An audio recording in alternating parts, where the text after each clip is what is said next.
আন্তর্জাতিক স্তরের জিওপলিটিক্যাল সারফেসে 1 সেপ্টেম্বর অর্থাৎ আজকের দিনটা অত্যন্ত গুরুত্বপূর্ণ। আজকে চীনে সারাদিন ধরে যা কর্মকাণ্ড হচ্ছে তা এক কথায় নজিরবিহীন ও ঐতিহাসিক। ভারতের প্রধানমন্ত্রী নরেন্দ্র মোদী চীনে গেছেন এবং সকাল সকাল মানে ভারতের সময়ের সকালে পুতিন এবং নরেন্দ্র মোদীর সাক্ষাতের একটি ছবি ভিডিও ভাইরাল হয়েছে। সেখানে পরিষ্কার দেখা যাচ্ছে যে ভারতের প্রধানমন্ত্রীকে তিনি কিভাবে আলিঙ্গন করছেন এবং পরবর্তীকালে আরো একটি ফুটেজে দেখা যায় যে রাশিয়ার প্রেসিডেন্ট পুতিন, চীনের প্রেসিডেন্ট শি জিনপিং এবং ভারতবর্ষের প্রধানমন্ত্রী নরেন্দ্র মোদী একত্রে একসঙ্গে কিভাবে সময় কাটাচ্ছেন, গল্প আড্ডায় মেতেছেন। আরো একটি ফুটেজে দেখা গেছে যে পাকিস্তানের প্রধানমন্ত্রী তাকে সম্পূর্ণভাবে দূরে সরিয়ে রেখে পাত্তা না দিয়ে কিভাবে ভারতবর্ষের প্রধানমন্ত্রী এবং চীনের প্রেসিডেন্ট এবং পুতিন একত্রে গল্প করছেন এবং সামনের দিকে এগিয়ে যাচ্ছেন। সব মিলিয়ে আজকে চীনে টুকরো টুকরো যে ছবি, যে ভিডিও আমাদের সামনে উঠে এলো, তা শুধু ভারতবাসীর কাছে চমক নয়, আন্তর্জাতিক স্তরের কাছেও বড় চমক। এবং একটা জিনিস অন্তত প্রমাণ করে দিল যে আস্তে আস্তে পৃথিবীর যে জিওপলিটিক্যাল শিফট, পাওয়ারের শিফট, এই শিফটমেন্ট কিন্তু দক্ষিণ এশিয়ার দিকে ঘুরতে শুরু করেছে এবং এর নিউক্লিয়াসে কিন্তু ভারত। আন্তর্জাতিক স্তরের একাধিক দেশ আস্তে আস্তে ডোনাল্ড ট্রাম্পের উপর থেকে ভরসাটা হারিয়ে ফেলছেন। বহু দেশ ভারতের সঙ্গে চুক্তি করেছেন, বহু দেশ চুক্তি করতে চাইছেন এবং এই মুহূর্তে ডোনাল্ড ট্রাম্পের আনপ্রেডিক্টেবল পলিসি, আনস্টেবল মাইন্ড এবং সামগ্রিকভাবে আমেরিকার যে দৈন্য দশা বিভিন্ন ক্ষেত্রে আমরা দেখতে পাচ্ছি, তাতে একটা জিনিস পরিষ্কার হয়ে যাচ্ছে যে আগামী 5 বছরের মধ্যে আন্তর্জাতিক স্তরের যে পাওয়ার পলিটিক্স তা কিন্তু সম্পূর্ণ অন্য খাতে বইতে শুরু করছে। আর এসব কর্মকাণ্ড যখন চীনে হলো তখন ডোনাল্ড ট্রাম্প তার প্ল্যান বি টিকে ইউজ করতে শুরু করলেন। দেখুন, এতদিন অবধি পুরো সংঘাতটি কিন্তু ছিল আমেরিকা বনাম ভারতের। ডোনাল্ড ট্রাম্প এবার চাইছেন ইউরোপের ইউনিয়নের যতগুলো দেশ আছে সেগুলো সমস্ত দেশগুলোকে তার দিকে নিয়ে আসতে, এবং এই যে পাওয়ার পলিটিক্সের কথা বললাম না, যে একদিকে চীন, রাশিয়া, ভারত, অন্যদিকে ডোনাল্ড ট্রাম্পও চাইছেন যেন এই শক্তিশালী মহাজোট যদি লড়াই করে, শুধু আমেরিকা নয়, ইউরোপ এবং আমেরিকার সহকারী বা সহযোগী যত রাষ্ট্র আছে তাদের বিপক্ষেও যেন এই লড়াইটা হয়। ডোনাল্ড ট্রাম্প প্রশাসনের পক্ষ থেকে সরাসরি ইউরোপীয় ইউনিয়নকে এবার অনুরোধ করা হলো যে ভারতের উপর আমেরিকা যেরকম ভাবে ট্যারিফ চাপিয়েছে একই রকম যেন ট্যারিফ ইউরোপীয় ইউনিয়নের দেশগুলো চাপায়। দেখুন, একটা রাষ্ট্রের কতটা অবস্থা খারাপ হলে, বিপাকে পড়লে এই ধরনের কথাবার্তা তারা বলতে পারেন। কালকে ডোনাল্ড ট্রাম্পেরই ট্রেড অ্যাডভাইজার পিটার নাভারো তিনি সরাসরি কি বলেছিলেন যে এই যে ক্রুড অয়েল রাশিয়ার থেকে ভারত কিনছে, এতে নাকি লাভবান হচ্ছেন ভারতের হিন্দু ব্রাহ্মণরা। মানে আপনি ভাবুন, আউট অফ নাওয়্যার কোনো কনটেক্সট ছাড়া ভারতের জাতপাতকে তারা সরাসরি আক্রমণের কেন্দ্রবিন্দুতেই নিয়ে আসছে। অর্থাৎ আমেরিকার যে বর্তমান অবস্থান, সেখানে কোনো ডিপ্লোম্যাসি নেই, সেখানে ডায়লগ এক্সচেঞ্জিং নেই, সেখানে কোনো কাউন্টার ব্যালেন্স আর্গুমেন্ট নেই। যেটা আছে তা হলো ভারতবর্ষের জাত পাত ধর্ম, এই পুরো বিষয়টাকে হাতিয়ার করে ফের একবার ঐতিহাসিক একটা চাল আমেরিকানরা চালতে চাইছে। যাই হোক, কালকে ইউরোপিয়ানদের কালকে আমেরিকা কি রিকোয়েস্ট করেছে দেখুন।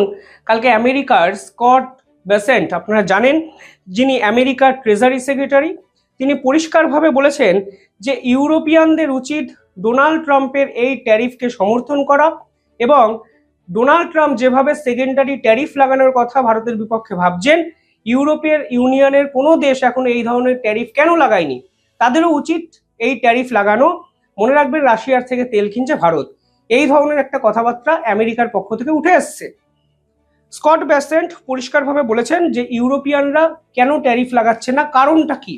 কারণটা খুব স্পষ্ট, আমি এই ভিডিওতে আলোচনা করব কেন কারণটা আমেরিকানরাও অস্বীকার করছেন, সেটাও আমার কাছে বড় প্রশ্ন। কিন্তু হঠাৎ করে ডোনাল্ড ট্রাম্পের এই ধরনের স্টেটমেন্টের মানেটা কি?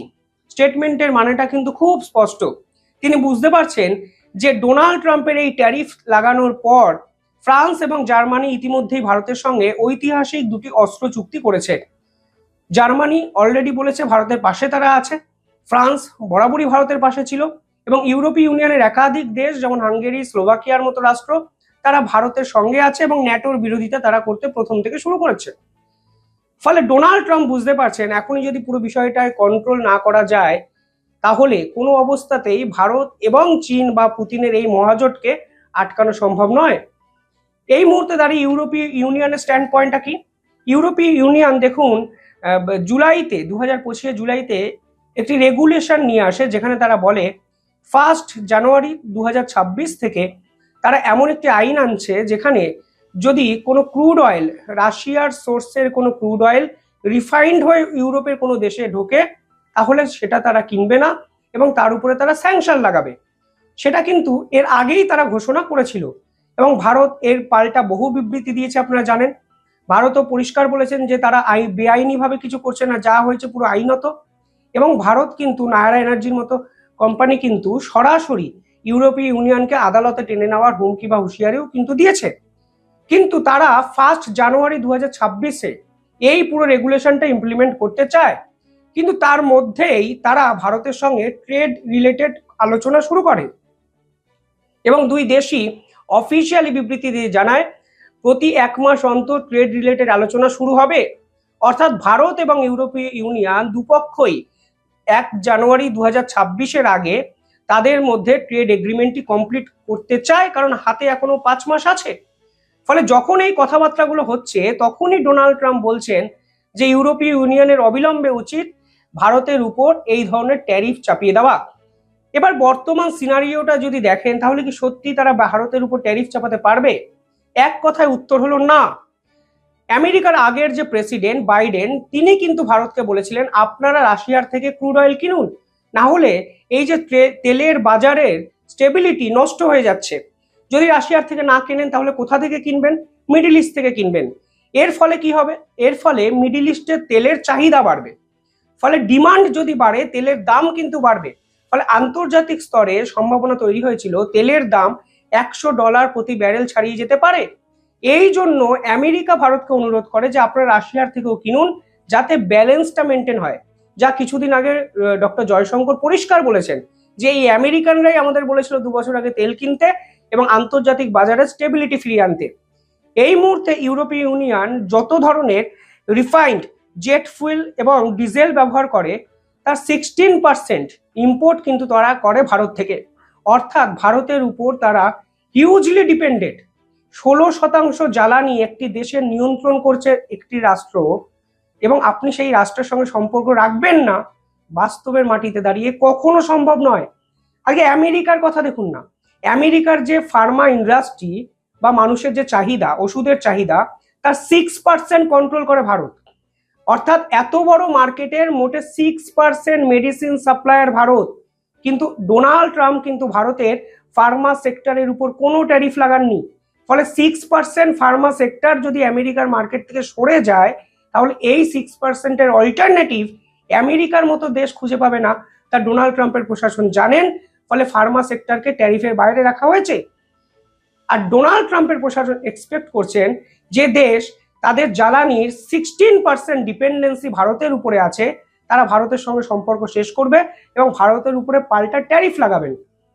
ফলে কতটা অবাস্তব এদের ট্রেড অ্যাডভাইজাররা হয়ে গেছেন আজকে আপনাদের বুঝতে হবে।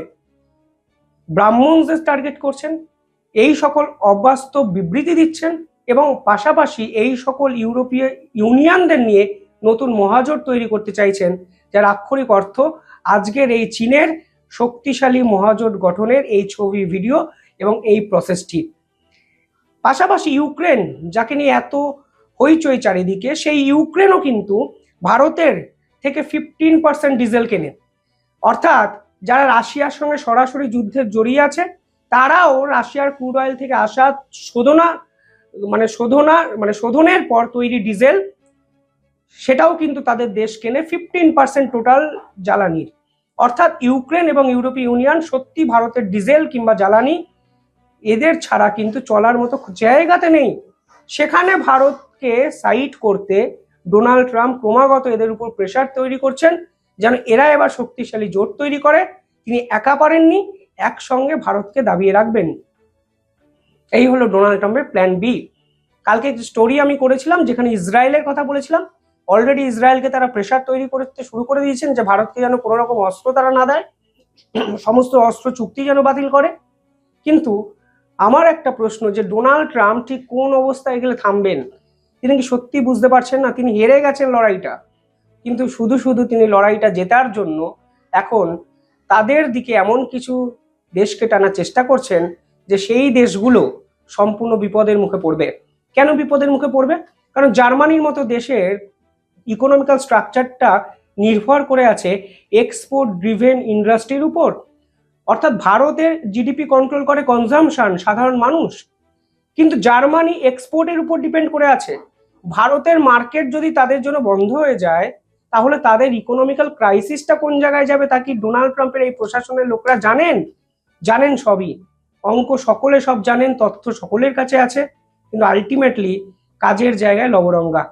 সব মিলিয়ে আজকে ডোনাল্ড ট্রাম্প তার নতুন করে প্ল্যান বি অ্যাপ্লাই করেছেন, যেখানে ইউরোপ রাশিয়ার সঙ্গে এখনো 68 বিলিয়ন ইউরো ট্রেড করে। ঠিক সেখানে ইউরোপ রাশিয়ার সঙ্গে সংঘাত আড়াল করতে ইউরোপের বিপক্ষে ভারতকে লেলিয়ে দিচ্ছেন, বা ভারতের বিপক্ষে ইউরোপ, ইউক্রেন এবং ইসরায়েলকে লেলিয়ে দিচ্ছেন। যদি এটা প্ল্যান বি হয় তাহলে ডোনাল্ড ট্রাম্প অ্যাকসেপ্ট করুন তার প্ল্যান এ সম্পূর্ণভাবে ব্যর্থ হয়েছে। কিভাবে দেখছেন পুরো বিষয়টি কমেন্টে জানাবেন।